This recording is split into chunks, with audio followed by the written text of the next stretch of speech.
Folks, well, you know what they say. You know what they say. It's the common adage that we'll begin the podcast with. Good teams find ways to win, and the bad teams find ways to lose. The New York Giants have found multiple ways of losing this season. And something, I don't know what it is, makes me think they're going to find more ways to lose as the season goes on.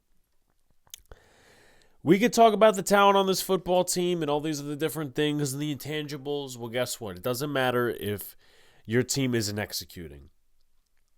I'm done with the moral victories. I'm not going to sit here and say, oh, well, we competed against Dallas. This was, and I will undercut the Giants' effort in this game. I will do that. So, let's state the facts, shall we? This was a lowly Dallas team. This was a very lowly Dallas team. This is a team that coming in, I'm surprised they weren't angrier. I'm surprised they didn't pass the ball more. I'm surprised that they didn't blow us the hell out. I don't know what I would have been more happy with, to be honest with you. Would I be more content with, okay, they blew us out, or this type of game? I don't know. I mean, I don't like losing, but anyway. Welcome to the Big Blue in the Bronx podcast, everybody. I think we're episode 251 or something. Hit the like button, comment, and subscribe. Turn on post notifications so you know when a live stream pops through. Drops. Appreciate you coming back. Share this out, do all the good stuff. Share it on podcast platforms. Your friends, your family, your pet, your ex-girlfriend that you don't like, that friend you don't talk to. I don't know. But the New York Giants find another way to lose, and it's comical. It is comical at this point. This team just opens every door, and every door is a losing door. I mean, I'm running out of adages because we've sucked for so long. The adages are running out, or they just stay the same. Like, good teams find ways to win, and bad teams find ways to lose. What pisses me off is that the Giants were in this game. The Giants were in this game, and they did not win it. They didn't pull the trigger. Pulling the trigger, well, that seems like something that the offense should have done. Oh, and trust me, we will get to the offense because I know some people will object to my thoughts. Some people will like my thoughts, and, my thoughts are my thoughts. I'm not going to sit here and, sugarcoat shit. I hate that. I will give you my straight-up opinion. But stay tuned, everybody. Doing more of these podcast episodes. Looking to do a couple other things as well. I think we're going to try to do a Yankee hype video for the playoffs because once the Yankees enter the playoffs, that will probably be my focus. And I'm not going to say it's like my all-time focus. I'll still do Giants podcasts. But, I mean, this team is putrid, man. This team is putrid, the way they play football. And we're going to sit here and we're going to just watch another season go by in our lifetimes. The time doesn't come back as you get older. And, this team's going to win, 6 games this year at best? So, I don't know. I have a tough time believing that there's worth... If you're a fan, right?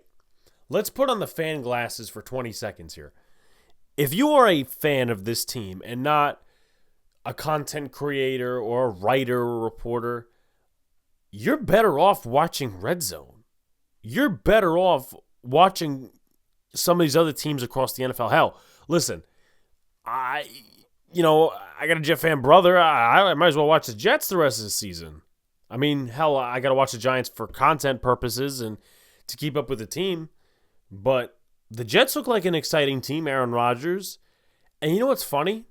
Is Aaron Rodgers can overcome hilariously bad coaching. Trust me. Excuse me. Nathaniel Hackett, Robert Saleh, Woody Johnson, and Joe Douglas, those guys are not good at their jobs, right? Joe Douglas is probably the best at his job compared to the next 3 guys we talked about, right? But Aaron Rodgers overcomes that. The team is overcoming that. So that's what leadership looks like. That's what team football looks like. And I'm just done with the fucking moral excuses and the moral victories. Oh, well, we played better against Dallas. Who fucking cares? We lost. We were in this game.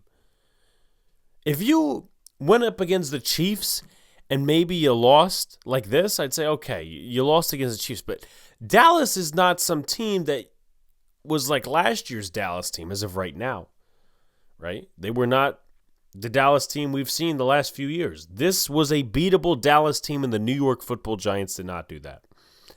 And guess what, folks? You could give me the stats. Oh, he was 29 of 40 for 281 and a passer rating of this and a QBR of this. We're starting at the quarterback position. You could say or tell me Daniel Jones had a good game or he was average or that stuff. Well, guess what? I'm going to give you a little thing that I'm going to say right here. How much does average get you in this league? Has average won you a lot of games, right?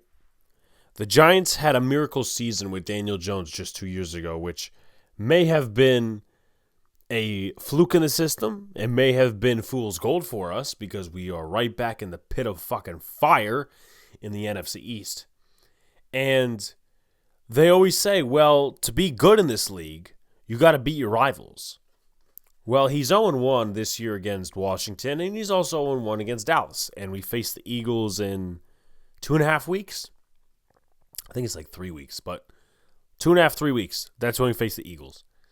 And I'm going to expect Daniel Jones to come out here and play against, and we could say, oh, yeah, the Eagles aren't the same, but we can't even fucking score points. We can't score points. All the people coming into the game with their narratives, and I didn't say anything. I did not say a single word to anyone posting, Jones is 1-12 in primetime. He hasn't beaten the Cowboys with Dak. This, that, and the other thing. The Giants are this record on primetime because the Giants needed to prove it to me. And the quarterback is the main focal point of the team in terms of personnel. Now, why am I getting on Daniel Jones? Not for the narrative's sake, but you got to look at a couple of different things. If you're a guy that's just on YouTube, maybe you focus on some different content, or you just like watching my videos, or you're, liking, comment, subscribe, all that stuff, or you're on a podcast platform listening to this, whatever, and you don't have any outside social media, it's going to be a little different for you to get the gist and the strain of what I'm talking about. Okay? There is footage on Twitter of all 22 film, and you don't have to be an expert to break this down. How many missed throws Daniel Jones had? Shannon Sharp said this, and he's a former football player, so I learned to trust his opinion when it counts. He said those 3 missed throws could have been the difference in the game. Those could have been 3 touchdown passes. The first play, which was the Malik Neighbors where he juked out Andrew Booth Jr., he could have been wide open down the sideline for a bigger gain, and then the safety comes over. But what happens, right? Daniel Jones viscerally underthrows the guy. Neighbors makes the catch. He kind of has to cradle it, and they're at the 40-yard line. Obviously, that drive, they end up going in for a field goal, right? There's the free play, which Jones, he throws it, and it's intercepted, right? But a thing here as well to remember. Look at the play. Obviously, yeah, it's a free play. Slayton is a little towards the sideline. Trayvon Diggs is like, I don't want to say he's trailing him, but he's like covering him. Why? I don't understand this at all. We are in week 4 of the NFL season. We've had training camp. We've had mini camps. We've had Daniel Jones to go to North Carolina. Why is Daniel Jones still throwing those type of passes to the inside numbers-ish part of the field? Right? Why are you not leaning that ball either back shoulder, or you're saying, okay, I got to lead Slayton a little bit more. I'm going to throw it, more towards the pylon and more towards the out-of-bounds markers. Instead, he throws it, and I know this is a play that didn't count, but it's Something that we saw more than once during the game, right? How about that throw into double coverage? That Malik Neighbors, he was broken up, I think, by either Hooker and Wilson, or I know Diggs was there. That's a terrible throw. There was also another play where Malik Neighbors got absolutely his ass whooped because, Malik Neighbors is shortly open over the middle. Jones has a tight pass. He doesn't see him coming. Then he sees him coming, and then boom. Malik Neighbors is laid out. The throw down the sideline, right? I know, maybe Neighbors should have caught that. Anyone who is sitting here solely blaming the wide receivers for this game is not watching football, is clearly watching a different sport. They're watching a different game than I am. Because I'm being objective here. I'm objective on all fronts. And trust me, we're going to get into the drops, the head coaching, all that stuff. Because this offense was supposed to be at least average. They are not average. I don't care. You could say, 200 this yards for Daniel Jones moving the football. Who cares? We couldn't run the fucking football. We'll talk about that too. But you look at the map of that play. You don't even have to look at the replay, the all-22, but there's like little maps that they put out on Twitter. Singletary was open. You could try to force it in there. I thought Neighbors, maybe he was open before the sideline play. There was a play where Theo Johnson was wide open on a seam route. The Giants have coddled Daniel Jones so much, and it's pissing me off for a lot of reasons. You give him this target, and the excuses are supposed to come off. Oh, Daniel Jones, you need to give him a number one target. You need to do this. You need to do that. Coddling the shit out of him in year 6 when this guy has not proven much as a New York Giants quarterback. Yeah, he won a playoff game. Cool. What else has he done? What is his record? What is his stats? I don't understand. But going back to the coddling situation, obviously we know the background. They gave him the contract, whatever. They didn't draft a quarterback this year. That's their thing. That is the decision that they have to fucking live with. But you give him this number one target. Daniel Jones does not know what to do with him. And I'm not talking about, he's making obvious mistakes and, Malik Neighbors and this, that, and the other thing. He's not seeing Malik Neighbors. He sees Malik Neighbors every time. A little too fucking much. Right? The fact that we aren't able to get involved, maybe other than Wandale, like a Slayton or a Bellinger. Bellinger was also open for what looked like a touchdown on film. He didn't hit him. We talk about all of these different things. Why is the tight ends not involved? We talked about that for 2-3 weeks so far this season. Why are the tight ends not involved? Why? Well, I'll tell you why. Daniel Jones is not throwing to him. And that also comes back on the coach because he is the personnel manager of this football team. There is a little caveat I could take and say, okay, you could do some sort of play action and maybe do a rollout and Theo Johnson's there or Daniel Bellinger's there, but the Giants don't even have a fucking running game. So I can't even say that for much all the way. But to attempt to finish my thoughts, right, on this whole subject, the New York Giants need to make a change at quarterback. It needs to happen. They need to go to Drew Lock or Tommy DeVito. It's not me being a fan and saying, I'm sick of Daniel Jones and he's trash. It has nothing to do with that. I know Drew Lock is not miles better than Daniel Jones. I know that Tommy DeVito is not miles better than Daniel Jones. But you have to look at things from a glass that's either half empty, half full, whatever. I don't know. You choose. You cannot sit here and let Daniel Jones hold your offense back. Whether you think it's an all-in year or it's a rebuilding year, can't happen. For whatever reason it is, Daniel Jones cannot throw the fucking deep ball no more.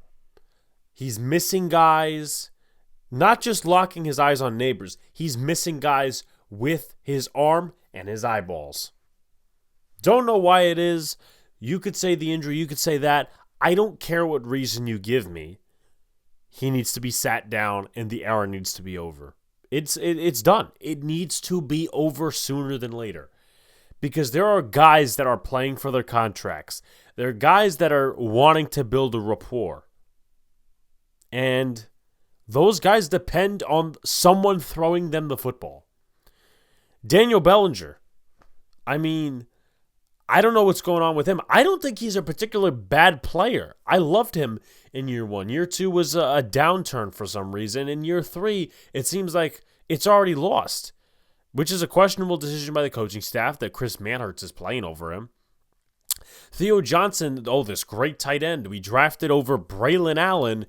Yeah, he's supposed to be great. He's supposed to be a good tight end for Daniel Jones. He got 2 catches this season? I mean, you can't sit here and justify Daniel Jones as the quarterback for 17 games this season. You can't. And I get it. You could always say, oh, well, they're going to have a rookie next year anyway. Why play out the Daniel Jones contract just to justify the contract? There is growth that would be missing if you do that in some of these players, right? And I talked about guys that need development. Wan'Dale Robinson is going to be entering his 4th year next year and is probably going to be looking for a second contract. Darius Slayton's already looking for a second contract. Jalen Hyatt hasn't even established himself, which is beyond me. I don't know what's going on there. Someone needs to start fucking speaking up. And Malik Neighbors. I mean, we already know who Neighbors is. His development is already through the roof. He is a great receiver. I will say that. Great receiver for the Giants. But the way things are projected, going down or plateauing, Daniel Jones will either, and this could be an and/or situation, Daniel Jones will either get his receiver Neighbors killed, or he will disregard the rest of the offense. It is not good.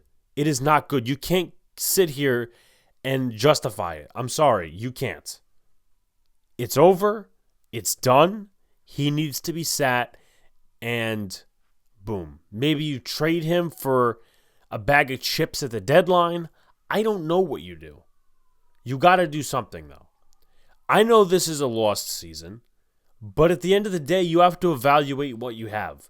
That's what most teams do when they acknowledge that the season is over. Of course, this Giants team will try to sell us 1-3. It's not over. It's fucking over. Trust me.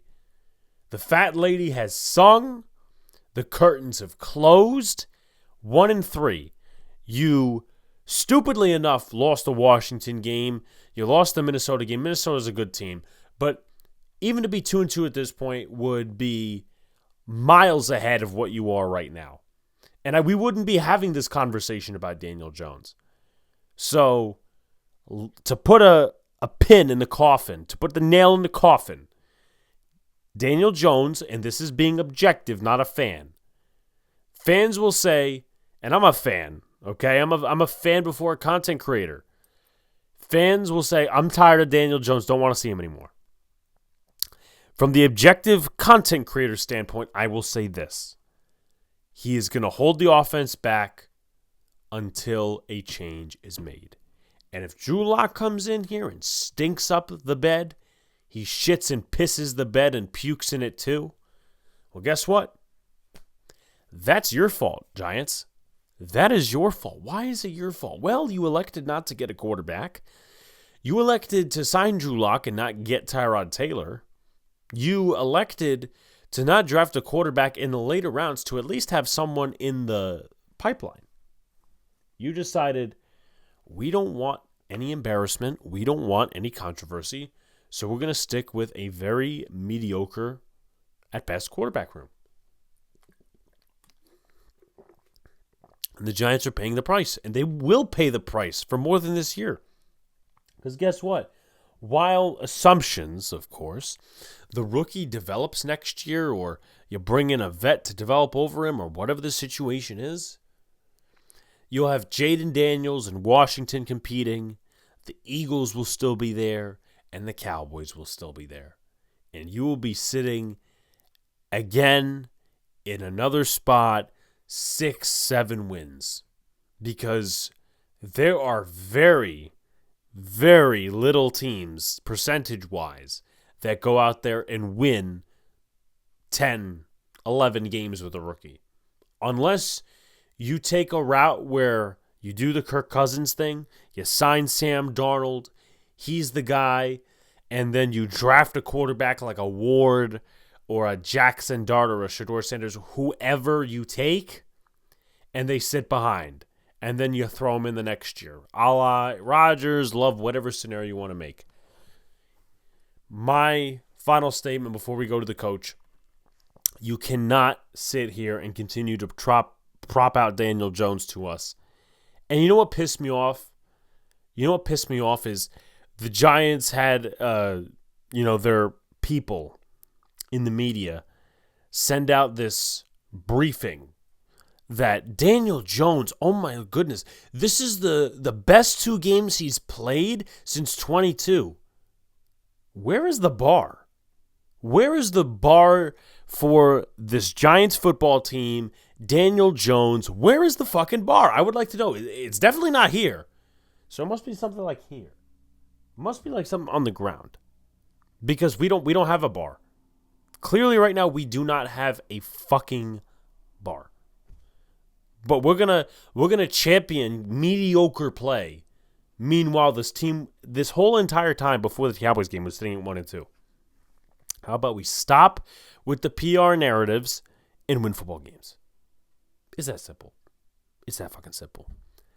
Now, you guys know I like Dable more than Shane. You guys know that I blame Dable when he deserves it, and I don't blame Dable when he doesn't deserve it. There are particular points that I will point to Daniel Jones here. But I'll start with this. A couple of the first down runs in this game pissed me off. I thought Dable, for the most part, coached a decent game. But the second down running plays, the first down running plays, because the Giants could not run the football all game. Don't know what it was due to. Was it the O-line? Was it Singletary? Was it the fact that Daniel Jones does not scare an opposing defense? The Giants couldn't run the fucking football the entire game. Statistically, right? Devin Singletary, 14 carries, 24 yards. I pointed this out last week. I said, look, Devin Singletary, outside that big run to seal it, 1.4 yards per carry. 0.3 better. That's not good enough. This philosophy of the Giants team really boggles my motherfucking mind. Because, and I will relate to the quarterback again, because again, it does center around him, but there's also issues where Joe Shane and Brian Dable have to take accountability, and include Devin Singletary in this too. You want to become this Buffalo powerhouse. You want to have all these small receivers, kind of like the Kansas City Chiefs. Okay, you could do that to an extent, right? But you have a quarterback that can't really throw over 30, maybe even 40 times a game. He can't do that. You cannot rely on him. You have noticed this in years past. Boom. Can't do that. Right? But you elected not to take a rookie quarterback or even get premier competition for Daniel Jones. And this is where it got you in the ass. Because Devin Singletary is here. What do opposing defenses now have to do? Well, let's see. You got Singletary, you got Jones, you got your offense, whether it's spread, tight, empty, fucking heavy personnel. The Dallas Cowboys and the Cleveland Browns, more so the Dallas Cowboys, have set the tone for the rest of the NFL to beat Daniel Jones. And that's forcing Daniel Jones to beat them, which he has not been able to do. They stacked the box against Devin Singletary. It doesn't matter, in my opinion, though it does, how this O-line run blocks. They haven't done a great job of it this year, only one game. Right. So, they stacked the box with 7, 8 guys, and you have your 3 receivers out, and they will force Daniel Jones, okay, go beat us. And even if they allow a couple of catches, It's not big gains. When was the last time that Daniel Jones went down the field and threw a bomb to Darius Slayton or threw a legit bomb to Malik Neighbors? All this bullshit in training camp they tried to sell us, and this is the product we get. Tyrod Taylor last year had a bomb twice to Slayton. In the Rams game and in the Eagles game, which both went for touchdowns and kind of changed the complexion of the game to some sort. The Giants attempted, I believe they had only 2 passes over 10 yards. I think that's the stat. 2 passes over 10 yards. You can't sit here and play football like that. And again, like you could think I'm just blaming the quarterback. I'm also blaming the head coach because you put yourself in this position. You put yourself in this position to be conservative as hell. You put yourself in this position. Daniel Jones is your quarterback. You're not attempting throws downfield. Something's wrong with him to where he can't make these deep throws. So you got to try something. You got to try something. Because, again, this is holding the offense back. This is holding the offense back, and frustration is going to mount with certain guys. But this is what the Giants, again, the fact that you don't attempt, you got 2 passes over 10 yards, and you don't attempt a pass in the end zone when you're in the red zone, you don't know what can happen. It could be a touchdown. It could be ball at the 1 yard line. It could be pass interference, defense, and you're at the 1 yard line automatically. All you got to do is run it in. What pissed me off is one particular play. We've seen this play from Dable before, to where it's 4th down and he likes to kick a field goal. Now, they went for it on 4th and 6 in one of the possessions. It was later. The Giants were obviously down, and they went for 4th and 6. The Giants, a couple of possessions earlier, got down to the 4 yard line and kicked the field goal. Greg Joseph kicked, I think, was the 4th field goal of the day. What made no sense is the play calling on that specific part of the field. That's where I will blame Brian Dable. Is you can't trust your quarterback, you shouldn't have him on the field, and you got to stop holding back this offense. Because if we can see a little bit more, not that we don't need any more proof, but if we can see a little bit more, boom, this guy's just not taking the shots, then okay. You're putting him in the best position 100%. He's just not taking it, and that's fine. But let me take a look at the play-by-play. I think it was up to the 12, right? I think it was up to the 12. Right, here we go. So let's do 1st down and 10 at the Dallas 10. It's an incomplete pass for Robinson. I believe that's where Daniel Jones got hustled a little bit by DeMarcus Lawrence, and he throws it out of bounds. Fine. 2nd and goal. Devin Singletary for 2 yards. Now, I understand that you could throw it back at me. Oh, you're a pass-first guy. I am a pass-first guy. So, run play. Great job. Here's where I also get pissed off. 3rd and goal. Again, I don't know if any routes were in the end zone. You guys can fill me in on the information. They have a little short route for Robinson, which seems to be the only route that he runs. A little short route to the left. And if he misses, and if he makes the man miss, DeMarvion Overshown, then it's a touchdown. But it's not directly into the end zone. He is stopped at the 4 yard line. I think they were spotted at the 8. Why are we not throwing the ball into the end zone? That pisses me off because you know what you're setting the tone as? Oh, well, we're going to go for it on 4th down. And then you kick the fucking field goal. And guess what? That bites you in the ass. So you take away 3 and you put up 7, right? So do the math here. -3. Put up 7. That's 19. Going down the field on the last drive, you go for a field goal. You don't got to go for a touchdown. You go for a field goal. It changes the complexion of the game. Not just Daniel Jones not hitting his deep shots and not hitting his guys, but that right there. That's where I can't sit here and just say, okay, it's all Daniel Jones' fault. When your coach has that same mentality of always live another down, I can't do it. I can't do it. I'm sorry. We are in year 3. You know what you have in your quarterback. You did this last season against the Bills and against the Jets. Against the Bills, you kicked the field goal on 4th and inches and you end up losing the game. I think it was by less than a touchdown. Jets game, Graham Gano misses 2 field goals. Fuck the fact that they missed the whole kicker situation with him being injured. He missed 2 field goals. And the field goal was the difference of the game. Guess what? If you go on 4th and 1, you get it, and you kill a little clock, who cares, right? Who cares? It pays off. I don't understand, again, the coaching scared. If Dable's on the hot seat, I don't think he is. Whether Dable's on the hot seat or not, put your balls on the fucking table and show the team, listen, we're for real and we're going to be aggressive. The Giants played this game not to lose. They played this game not to lose. Guys, it's that simple. You don't win football games in the NFL like that. Not this day and age. Maybe 20 fucking years ago. Maybe 25 years ago. It just pisses me off. You're 1-2. You need a win at home, and you're not aggressive. That pisses me off.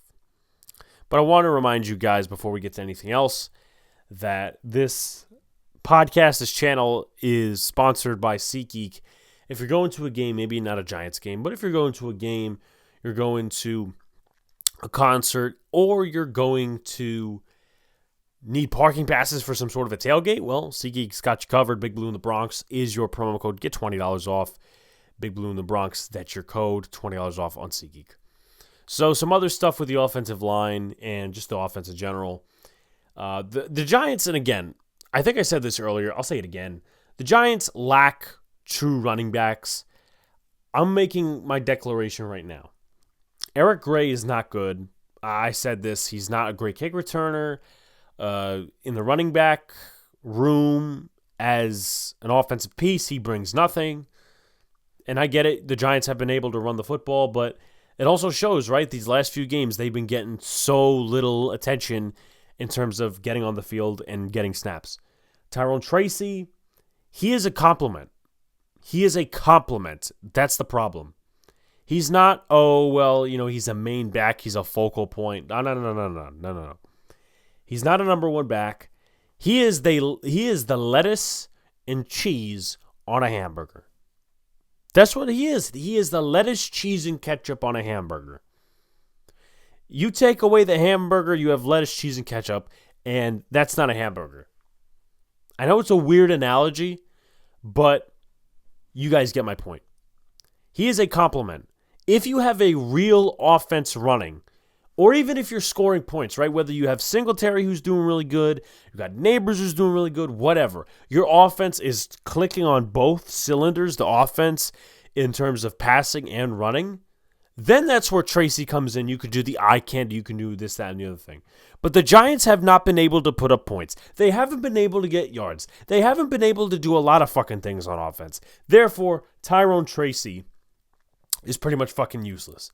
I'm sorry, I like the kid, but at the end of the day, not having a real running back, which, honestly, we got to rethink that Saquon Barkley shit, right? I hate to say it, but let's face facts. Or just not getting a replacement. Like, there's so many things wrong with the philosophy of the offense because it all pertinence within itself. So, that's my point about the running back room. We talked about Malik Neighbors. The O-line was great in terms of pass protection, run blocking. We know the story there. They're not great run blockers. At this point, that's kind of the expectation. But, we'll see what happens to the next 14 games, I think it is. No, 13 games. We're already through 14. We're already through 4. Can't count today.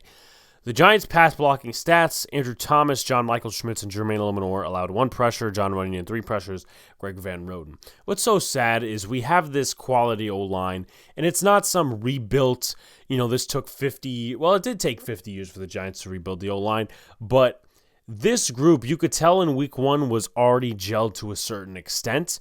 There are some minor inconsistencies that they can work on, but this is the best O-line the New York Football Giants have had in a decade, and this could be used for like a real passing offense. For a guy either who's a good pocket quarterback, he's a running quarterback, whatever. A lot of teams in this league would love to have this O-line production. And, well, guess what? We can't do anything with it because our offense sucks. If you told me before the season even started and before all the free agency stuff, or maybe you told me like in a different year with the Giants, oh, well, the Giants offense sucks, but the O-line is not the problem, I'd be like, you must be looking at some other football team. The O-line is the least of the Giants' issues right now. They may be the best and most consistent unit on this team, which is a credit to Joe Shane, but also a dig at him for all the other spots. So let's move to the defense. I personally, was pretty proud of this defense for the most part. I think there are some individuals that we got to talk about. But for the most part, I will say I'm pretty proud of this defense. You got to give credit where credit is due. Only 20 points allowed against the Dallas team. I know that they, are not a great football team. Hell, they may not even be a good football team. But you got to look at this through a realistic lens. For this defense, who has given up tons of shit in a running game, the one thing I'll pick at is I don't like how we opened the game and let quarterbacks get into a rhythm. That's one thing I'll say. But this defense did the job. They gave the offense multiple opportunities in a row, and the offense didn't take it. Again, I don't like the fact that, 125 passer rating.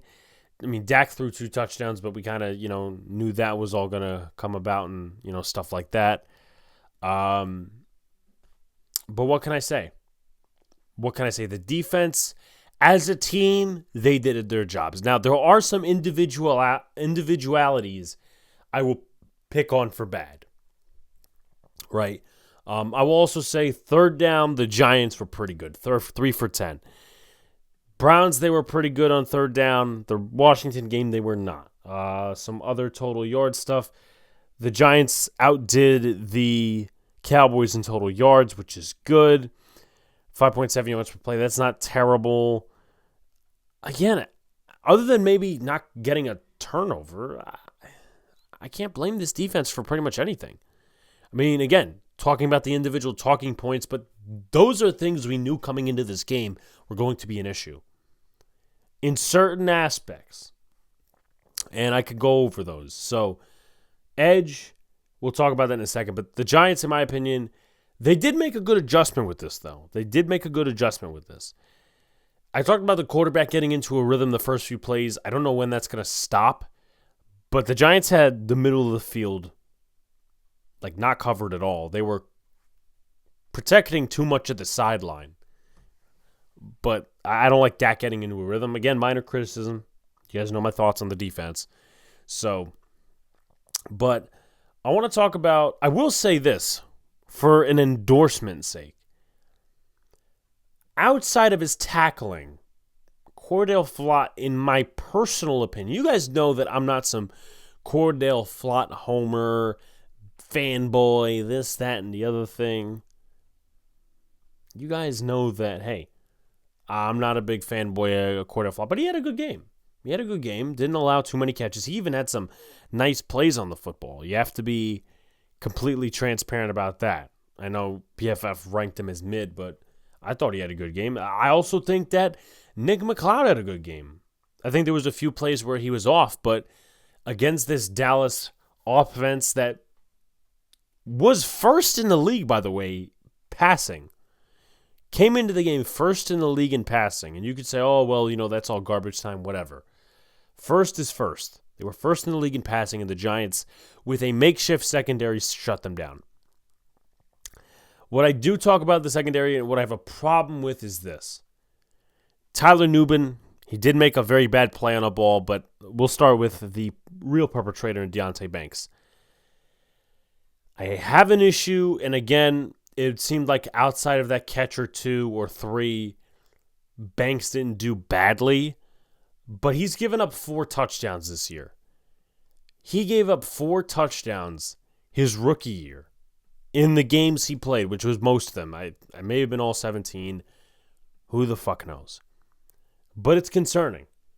It is concerning because you drafted him 24 overall.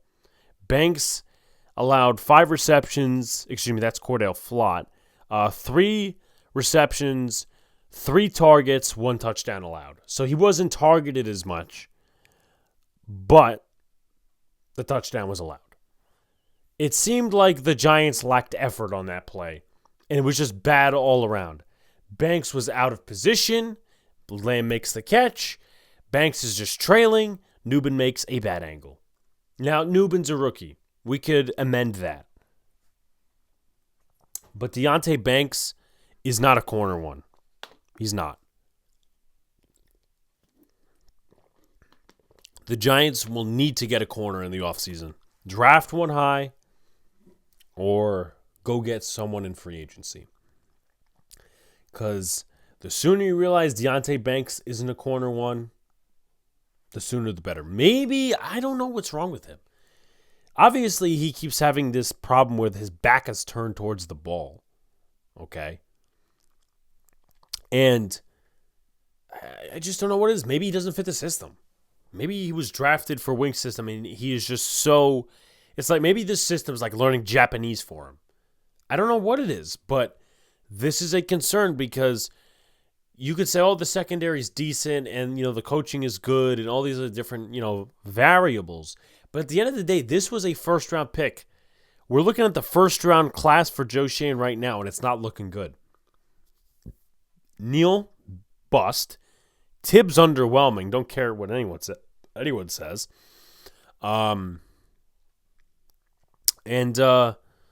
Banks, we talked about. Malik Neighbors is a stud. So he gets some sort of a pass for that, but I know obviously, some people went on the offense against people who were saying Joe Schoen can't draft, which there's 24 picks and a lot of them have been bad by Joe Schoen. But just wanted to put it out there. As far as the D-line goes, again, they didn't get... It seemed like a very average game from these guys. DJ Davidson kept getting his ass beat by Zeke and Dodal. I don't know what it was. He's been having a decent, quiet season. But it seemed like when they were running the ball at the end and they were putting their guys in, every time it was Zeke carrying DJ Davidson. Don't know why. Don't know how. It just happened. I thought Micah McFadden had a solid game. Not like the other games, but I thought he had a solid game.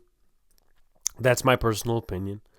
So there's that as far as the defense goes. I thought Okereke had a decent game. He hasn't been stud Okereke like last season. He's just been there. Solid defensive piece. Which I guess you can ask for $10 million, but it's a little bit low in terms of the bar compared to last year where he was this stud all-pro. Dexter Lawrence, I thought he was pretty quiet. In terms of defensive pressures, let me take a look. Usually some of the beat reporters have that in store for us. Let's see. The defense had 9 pressures. Tibbs had 5. So I thought, if we're being realistic, Tibbs probably had the best day, most impactful day of these guys. Ojulari didn't do much. Dex didn't do much. Burns had a tackle for loss, but Tibbs forced 5 pressures. He also had 2 holding penalties and a sack. So I know I said Tibbs is underwhelming. I would like to see this game replicated and more consistent. I would just like to see that. And then you could try to propose to me, okay, he's worth 5th overall. But I would like to see a few more games. Burns, listen, I know that sometimes you can have your off games, but 1 sack this season, 1 forced fumble. This is a game you would expect him to at least be in, or at least make a few plays.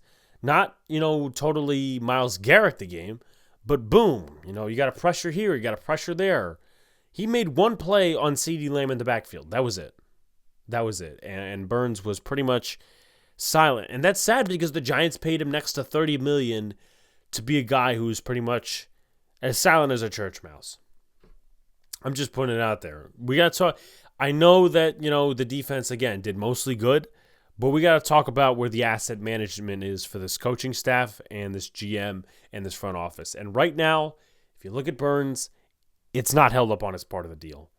It's not held up. So, I'm not going to give any final thoughts. I think I've ran you guys ragged long enough with almost 50 minutes. Keep your blood pressure low. The next time we'll have a show, probably not for another week. I'm looking to do a video on Daniel Jones probably. We're also going to try to finalize our schedules for the Yankees playoffs. Hopefully we can get some content out for you guys.